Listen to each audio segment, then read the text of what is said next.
Christmas Eve. My face was cut out from the family photo. No one spoke. I handed them an envelope. Don't open it here.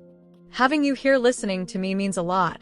Watch until the end and let me know in the comments which city you're watching from. I'm really curious to see how far my story is reaching. The silence in the room was deafening as I stood there, my heart pounding in my chest. The mutilated portrait hung prominently above the fireplace in my parents' living room. Mom, Dad, my sister Samantha, and a gaping hole where my face should have been. Like I never existed. I waited for anyone, to acknowledge it, to explain, to apologize. But they all just continued with their Christmas Eve rituals as if nothing was wrong. Mom arranging cookies on the silver platter that had been in the family for generations. Dad mixing eggnog in the crystal punch bowl. Samantha checking her reflection in her phone camera. Allison, would you mind helping with these appetizers? Mom called from the kitchen, her voice casual, normal. I couldn't move, couldn't breathe. 30 years of being the family afterthought culminated in this moment of breathtaking cruelty. Did anyone hear me? She called again, irritation edging into her voice. The same tone she'd used my entire life whenever I didn't immediately jump to attention. I see what you did to the portrait, I finally said, my voice steadier than I felt. The room froze.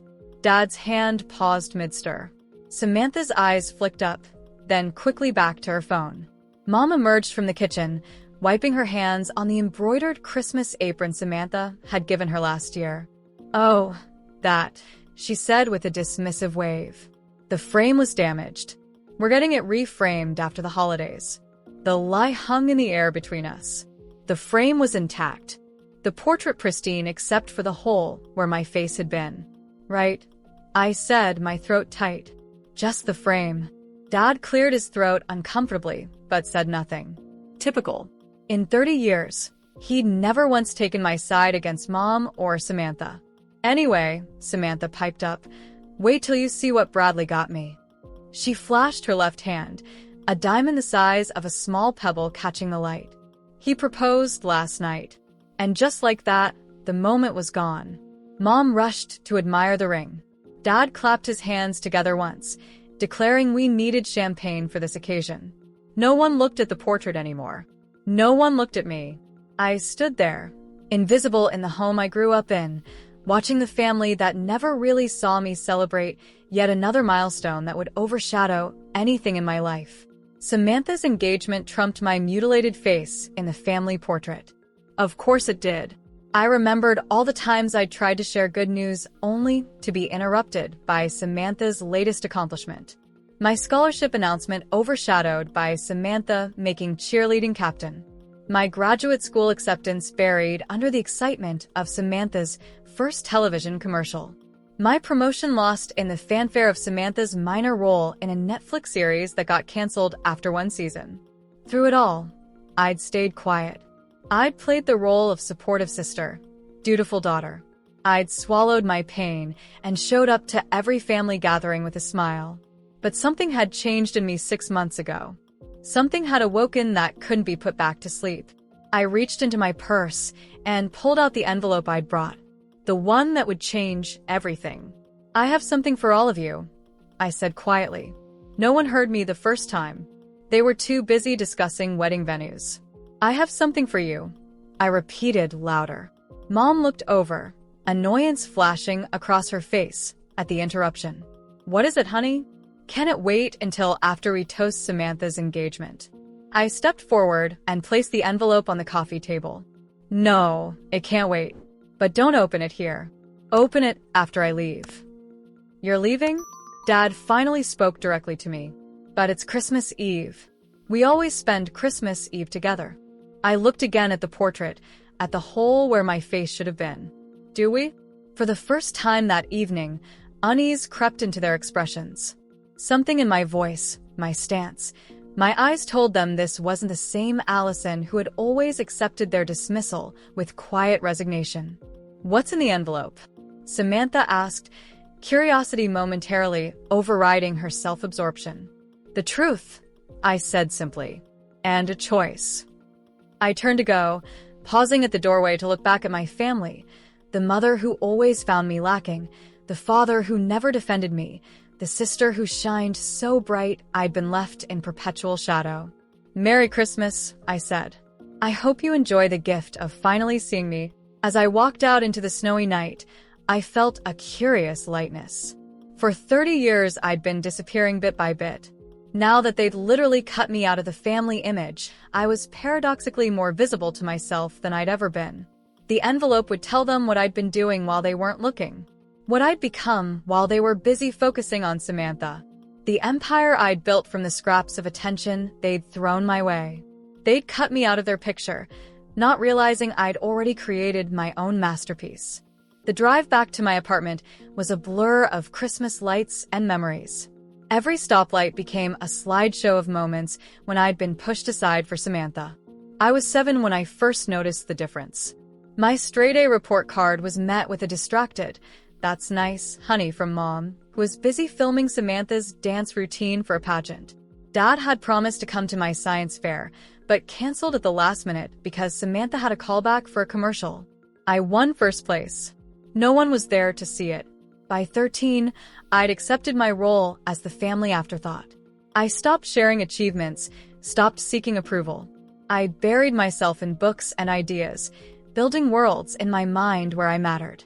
When I got home, I kicked off my shoes and sank onto my couch, staring at the ceiling. My phone buzzed, a text from Aunt Rachel, my mother's sister, and the only person who ever truly saw me. "Did you do it?" she asked. "Yes," I texted back. Gave them the envelope. Left before they opened it. 3 dots appeared, disappeared, then reappeared. "How are you feeling?" I considered this. The pain of seeing my face cut out had been shocking, even after everything. But beneath that pain was something else: determination, strength, even a strange kind of relief. "Free," I finally replied. My mind drifted back to 6 months ago, the moment everything changed. I'd gone to the family lake house to pick up some books I'd left there, thinking no one would be around.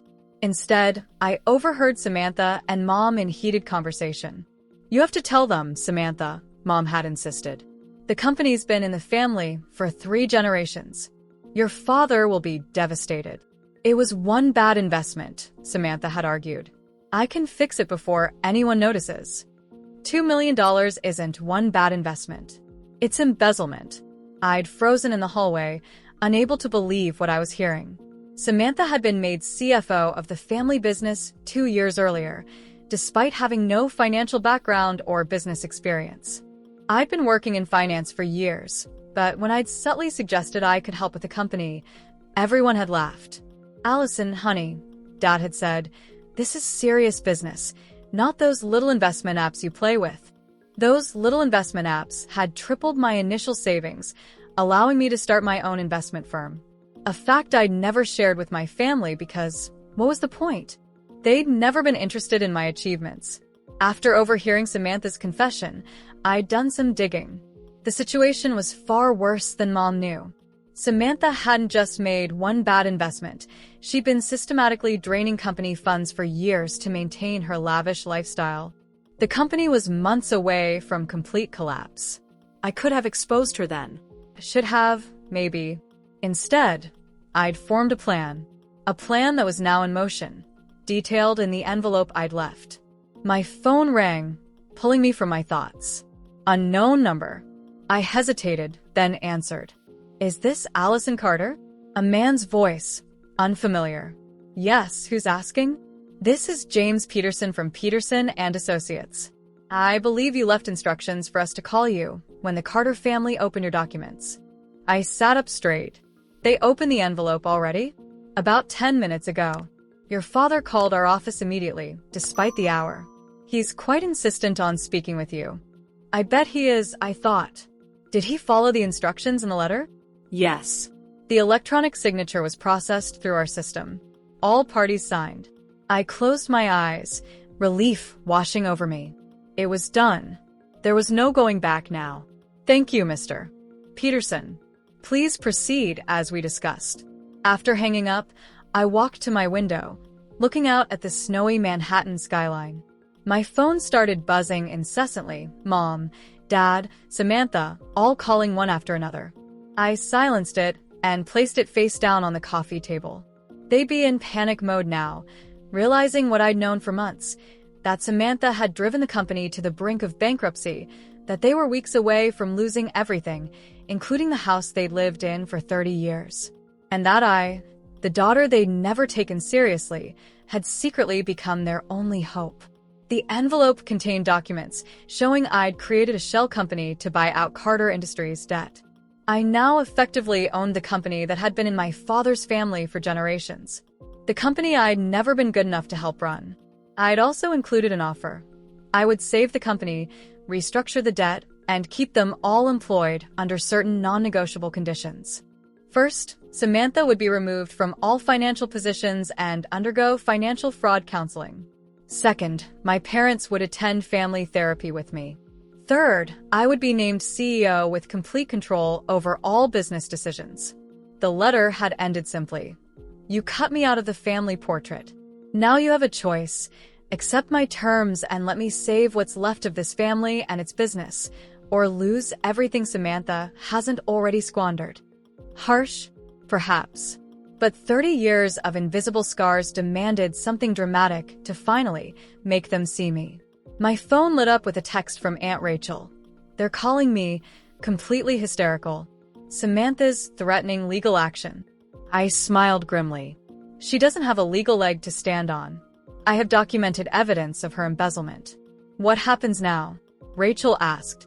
I looked at the small Christmas tree in the corner of my apartment, decorated with ornaments I'd collected from my travels around the world, achievements my family had never bothered to ask about. Now they finally see me. I texted back. The real me, not the shadow they created. Tomorrow was Christmas Day. For the first time in my life, I wouldn't be at my parents' house, sitting quietly while Samantha opened twice as many presents as me. Instead, I'd be meeting with my lawyers, preparing to take control of Carter Industries. I picked up a framed photo from my bookshelf, the original family portrait before my face had been cut out. I ran my finger over my younger self, standing slightly apart from the others, smile not quite reaching my eyes. You're not invisible anymore, I whispered to her. Christmas morning dawned crisp and clear, sunlight bouncing off fresh snow.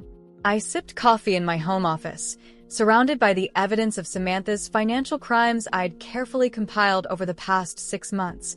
Bank statements, forged signatures, unauthorized transfers. My phone had finally stopped buzzing around 3 a.m. 47 missed calls. 62 text messages. Most from my parents, some from Samantha, each progressively more desperate. You can't do this. This is our family legacy. We need to talk. Please, Allison. The last one from Dad had simply read. Why? That single word encompassed so much. Why had I kept my success secret? Why had I let them believe I was struggling? Why was I choosing now to reveal everything? The answer was hanging in their living room, my face cut out of the family portrait. At precisely 9 a.m., my doorbell rang. I wasn't surprised to see my father standing there, looking older than I'd ever seen him. Snow dusted his shoulders and hair. Dark circles shadowed his eyes. For the first time in my life, he looked small. Can I come in? He asked, his voice hoarse. I stepped aside without a word.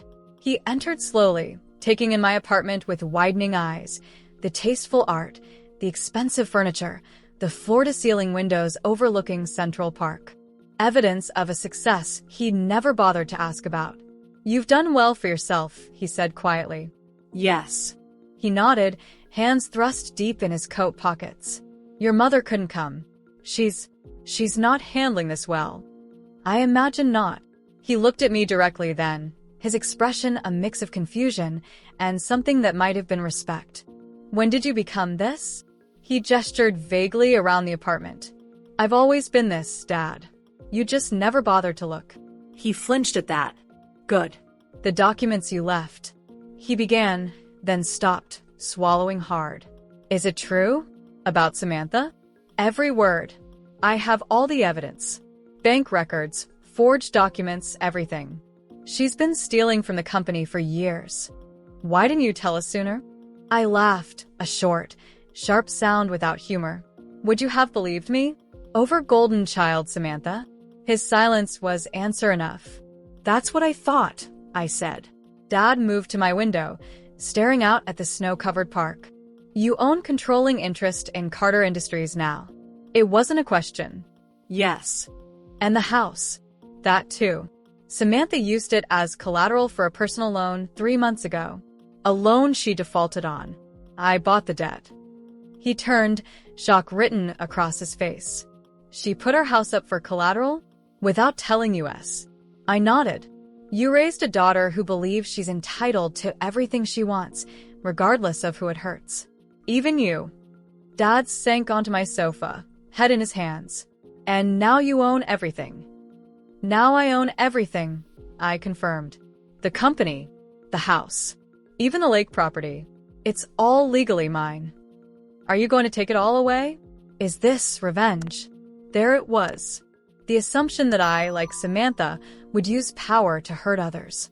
That we were the same. No, Dad. If I wanted revenge, I'd have gone to the police with evidence of Samantha's embezzlement. I'd have let the company collapse. I'd have watched you lose everything. Then what do you want? Such a simple question. What did I want? Recognition? Apologies? Love? I want what I outlined in the documents. I will save the company.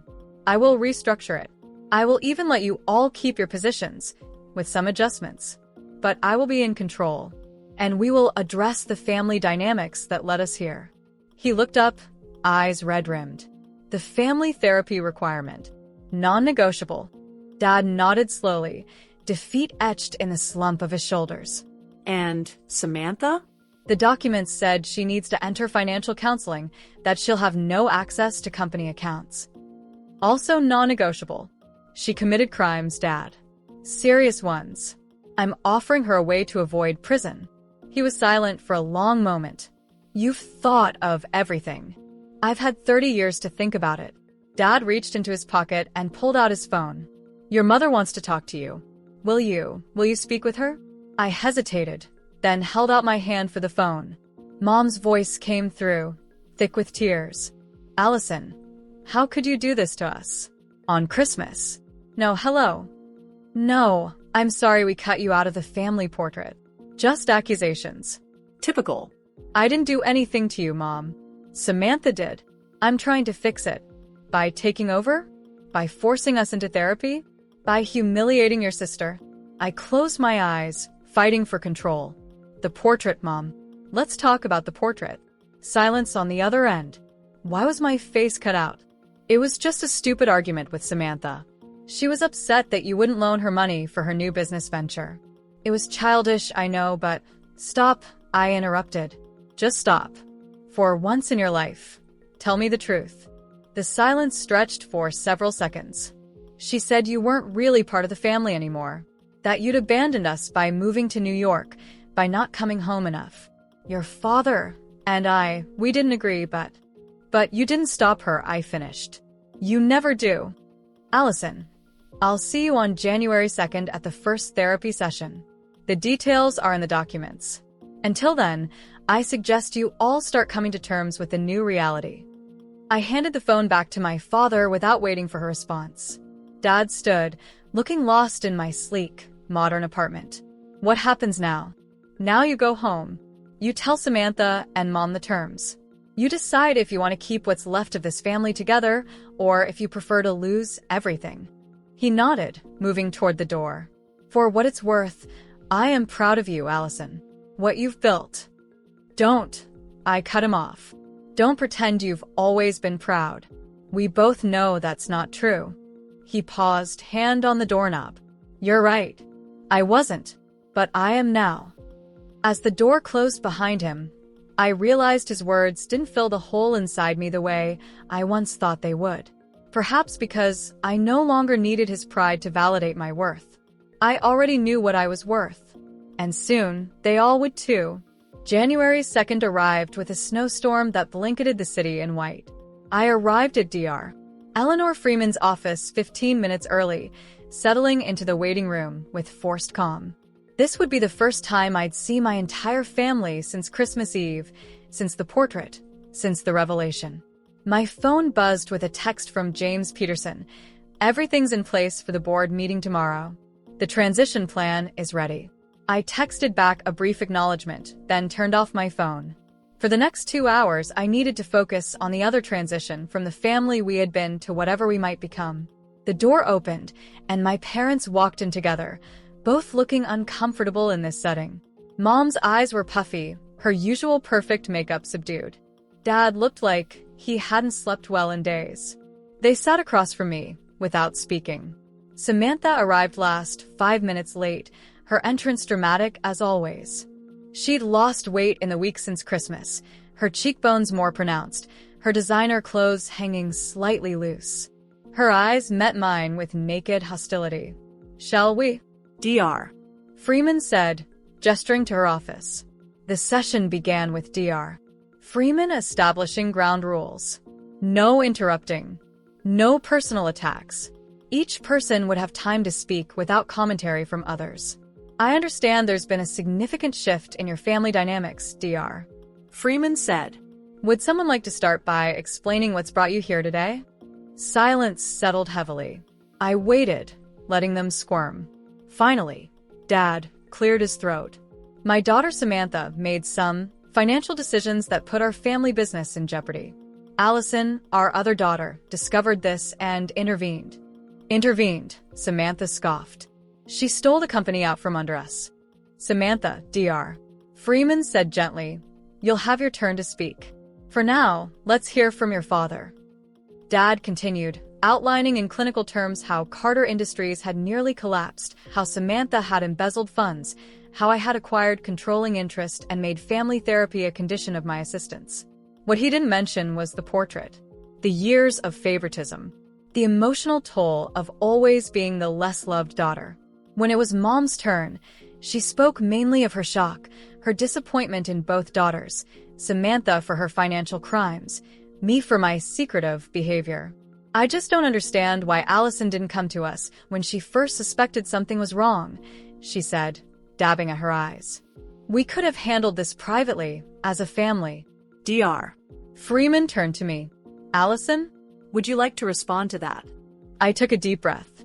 3 years ago, I noticed discrepancies in the company's quarterly reports. I brought them to Dad's attention. He told me I was overreacting, that I didn't understand how business worked.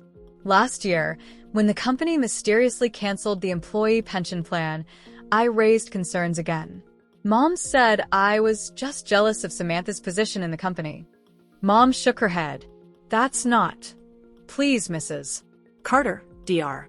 Freeman interjected. "Let Allison finish." "The truth is," I continued, "you've never listened to me. You've never trusted my judgment. You've never valued my input. So why would I come to you with something as serious as evidence that Samantha was stealing millions? That's a lie." Samantha burst out. "I wasn't stealing. I was investing. Those deals would have paid off if you hadn't interfered." Dr. Freeman raised a hand. "Samantha, please wait your turn." But Samantha was on her feet now, face flushed with anger. "No, I will not sit here and be vilified. Allison has always been jealous of me. She's always wanted what I have. And now she's manipulated the situation to take everything. What you have," I said quietly, "is a criminal record waiting to happen. The only reason you're not in jail right now is because of me." "Enough." Dad's voice cut through the tension. "This isn't helping anyone." Dr. Freeman nodded. "Perhaps we need to take a step back. There seems to be a deeper issue here, beyond the business concerns. Allison, in your initial consultation, you mentioned a family portrait. Could you tell us about that?" The room went still. Mom looked down at her hands. Dad shifted uncomfortably. Samantha's expression turned defensive. At Christmas Eve dinner, I noticed that the family portrait above the fireplace had been altered. My face had been cut out of it. Dr. Freeman's eyebrows rose. "And how did that make you feel?" Like I was finally seeing the truth. That I had no place in this family. That I never really had. "It was just a stupid thing," Samantha protested. I was angry because she refused to invest in my clothing line. It wasn't some big statement. You defaced a family portrait, Dr. Freeman said, her tone neutral but firm. That seems like quite a significant action. And no one stopped her. I added quietly. No one said anything. No one apologized. You all just pretended it was normal to erase me. Mom started crying then, soft, muffled sobs into her tissue. We didn't know what to say. We were embarrassed by Samantha's behavior, but we didn't want to cause a scene on Christmas Eve. You were more worried about a scene than about how I might feel seeing myself literally cut out of the family. Dad reached for my hand, but I pulled away. Allison, we've made mistakes. Serious ones. But taking over the company, making these demands, is this really the way to heal our family? I looked at him directly. I'm not trying to heal the family, Dad. I'm establishing boundaries. For 30 years, I've had none. I've let you all diminish me, ignore me, favor Samantha at my expense. That ends now. So this is punishment, Samantha said bitterly. No, Samantha. This is consequence. Something you've never had to face before. Dr. Freeman looked at her watch. We're almost out of time for today. I'd like each of you to reflect on what was said here. Think about your role in the family dynamics, about patterns that might need changing. As we stood to leave, Dr. Freeman asked me to stay behind for a moment. When the others had gone, she said quietly, taking control of the company was a significant step. Are you prepared for the resistance you'll face? I smiled, thinking about the board meeting tomorrow, about the plans already in motion.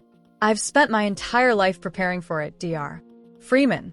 The difference is, now I'm not fighting for their approval anymore. I'm fighting for myself. She nodded thoughtfully. That's a powerful shift.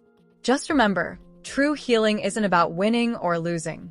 It's about finding peace, whatever form that takes. I know, I said, gathering my coat. But sometimes before peace can come, there has to be a reckoning. As I left the office, I saw my family waiting by the elevators, huddled together like survivors of a shipwreck. Tomorrow, at the board meeting, they would understand exactly what that reckoning would look like. And for the first time in my life, I wasn't afraid of their reaction. I wasn't seeking their approval. I was simply claiming what had always been mine, my power, my voice, my place in the world. Cut out of their portrait, I had finally created my own canvas. The Carter Industries boardroom was a study in tension. Morning sunlight streamed through floor-to-ceiling windows, illuminating the long mahogany table where 12 board members sat in various states of discomfort.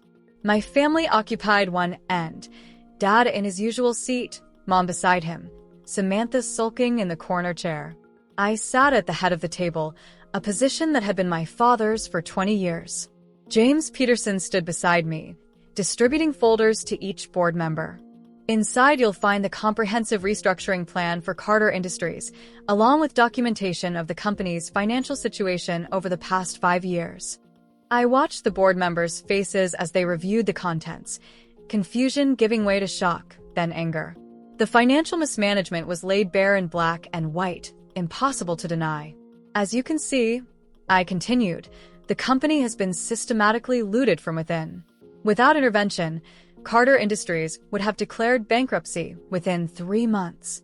Bernard Wilson, the longest-serving board member and my father's close friend, was the first to break the stunned silence. William, is this accurate? The company's really been in this state. All eyes turned to my father. He looked older than his 62 years, defeated in a way I'd never seen before. Yes, he said quietly. It's accurate. And you knew. Bernard pressed. Dad glanced at Samantha, then back at the board. I suspected. But I didn't know the extent until Allison brought it to light. Suspected? I couldn't help myself. Dad, I showed you proof last year. You dismissed it. You dismissed me.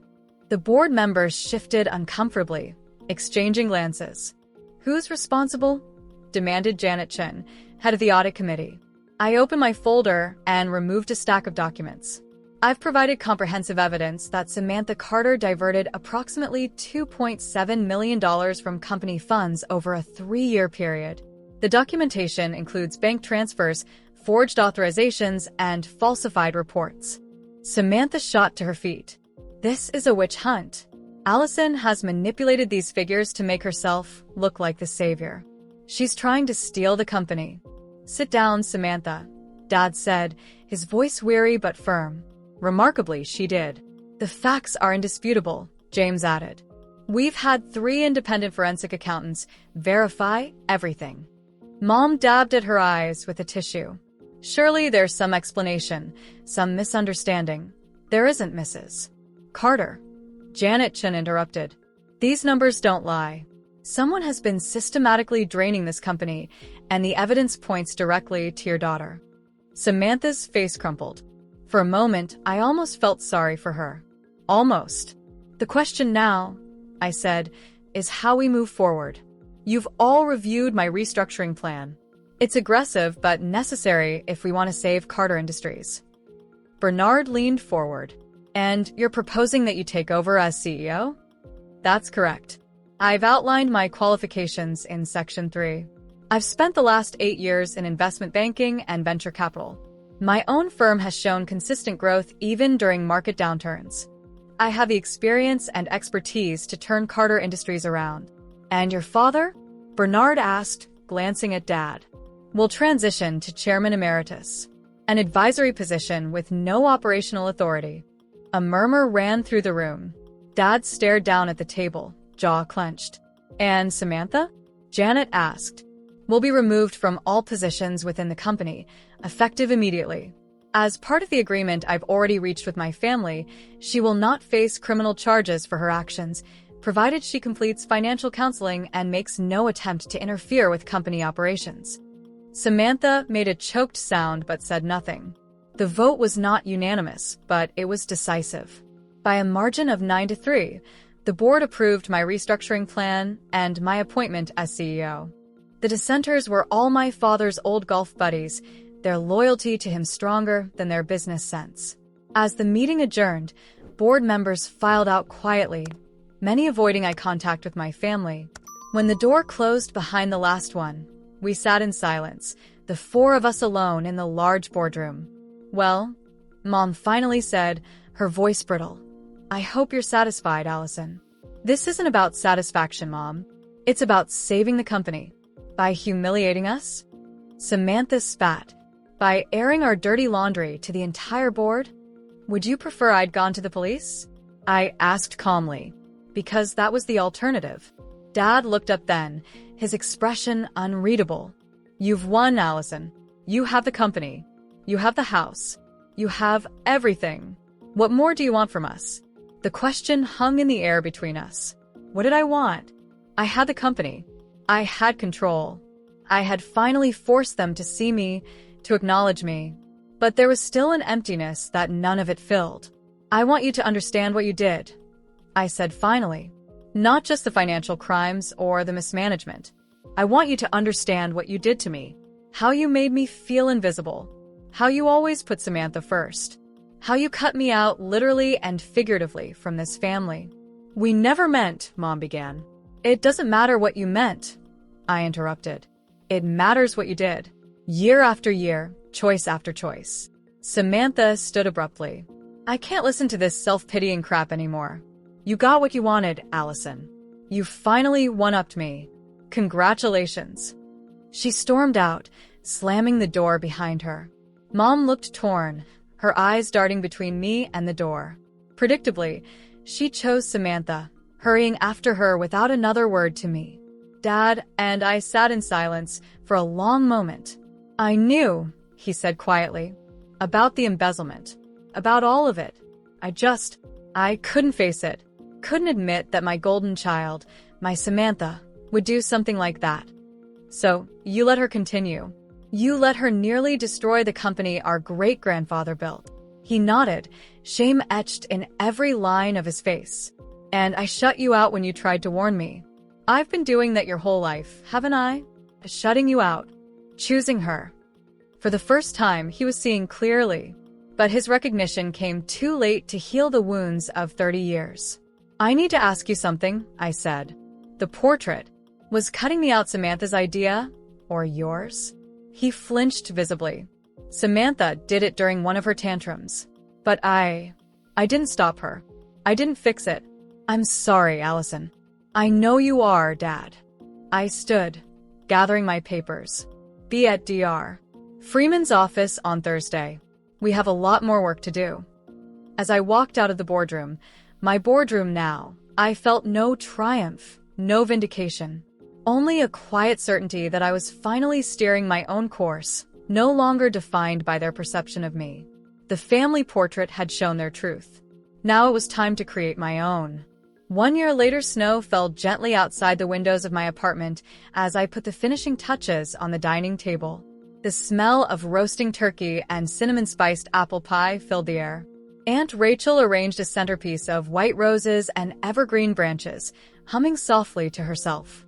"You sure you're ready for this?" she asked, giving me a knowing look. "As ready as I'll ever be," I replied, straightening the last place setting.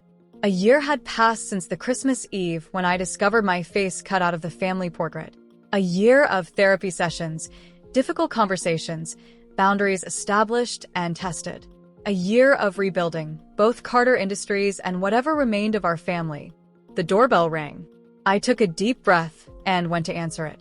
My parents stood in the hallway, Mom clutching a small gift bag, Dad holding a bottle of wine.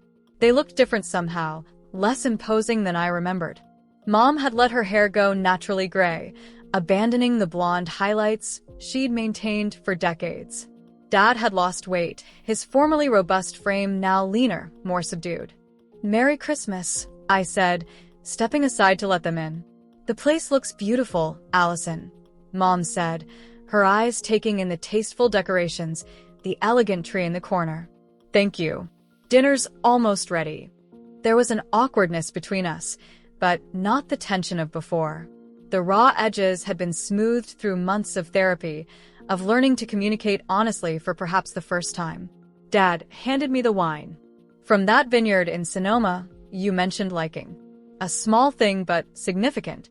He had listened to me. Remembered something I enjoyed. Aunt Rachel emerged from the kitchen to greet them, easing the moment with her natural warmth. As they settled in the living room, the doorbell rang again. Samantha stood alone in the hallway, snowflakes melting in her hair. Gone were the designer clothes and perfect makeup. She wore simple jeans and a sweater, her face bare except for a touch of mascara. "Hi," she said quietly. "Hi," I replied. "Come in." She hesitated, then held out a small, wrapped package. "For you. Open it now, please." Curious, I unwrapped it while she watched anxiously. Inside was a framed photograph, the original family portrait, restored. My face was back in place, the cut lines carefully repaired by a professional. "I found the negative," Samantha explained. "Had it restored. It's not perfect, but—" "Thank you," I said, genuinely touched by the gesture. She nodded, then stepped past me into the apartment. I placed the restored portrait on a side table before joining everyone. Dinner was quieter than our family gatherings used to be. No one dominated the conversation. No one was ignored. We spoke carefully, mindfully, the habits of a year's worth of therapy evident in how we interacted. After dessert, Dad cleared his throat. "I have some news," he said. "I've decided to retire fully from Carter Industries." I set down my coffee cup. "Dad, that's not necessary." "Your advisory role is valuable." He shook his head. "It's time, Allison. The company is thriving under your leadership. You've increased profits by 32% in a single year. You've expanded into sustainable energy, secured the Peterson contract. You don't need my advice." "Is this what you want?" I asked. "It is," he said firmly. "I'm proud of what you've accomplished, and I'm ready to step aside completely." There was again that word. Proud. But this time, it didn't feel hollow. It felt earned. Later, as we gathered in the living room, Samantha sat beside me on the sofa. "The financial counseling program ends next month," she said. "I've been thinking about what comes next. And I've applied to business school. A real one, not just writing on the family name." She looked down at her hands. "I want to understand what you do, how you think. Not to compete with you, but to learn from you." I studied her face, looking for signs of the old manipulation. Found none. I think that's a good step, Samantha. I can't change what I did, she said softly. To the company. To you. But I'm trying to be better. I know you are. As the evening wound down, Mom helped me clear the dessert plates. In the kitchen, away from the others, she paused, her hand on my arm. I brought something for you, she said, reaching into her purse. She pulled out a small, worn journal. I found this when we were packing up the house. The house. My parents had moved out of the family home 3 months ago, downsizing to a condo.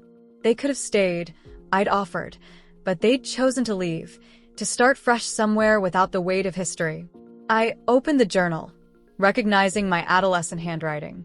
It was a diary I'd kept in high school, filled with dreams and ambitions, hopes and hurts. I never knew you felt so alone, Mom said, her voice catching. I never knew how much we hurt you. You never asked, I said simply. She nodded, tears in her eyes. I know, and I'll regret that for the rest of my life. We rejoined the others in the living room. Aunt Rachel was telling a story about our grandfather, making Dad laugh in a way I hadn't heard in years. Samantha was curled in an armchair, listening intently, without the impatience she once would have shown. Looking at them, I realized something important. This wasn't the family that had cut me out of their portrait. That family was gone. This was something new, something we were building together, imperfectly, but intentionally. I excused myself for a moment and went to my bedroom, returning with a wrapped package. I was going to wait until tomorrow, but I think now is better, I said, placing it on the coffee table. They watched as I unwrapped it, a new portrait, taken just last week. The 4 of us, together but different. Not posed stiffly as in the old portrait, but caught in a genuine moment. Dad mid-laugh, Mom with her new gray hair, Samantha without her mask of perfection, and me, fully present, fully seen. I thought we could start fresh, I said. Dad reached out, touching the frame gently. I'd like that.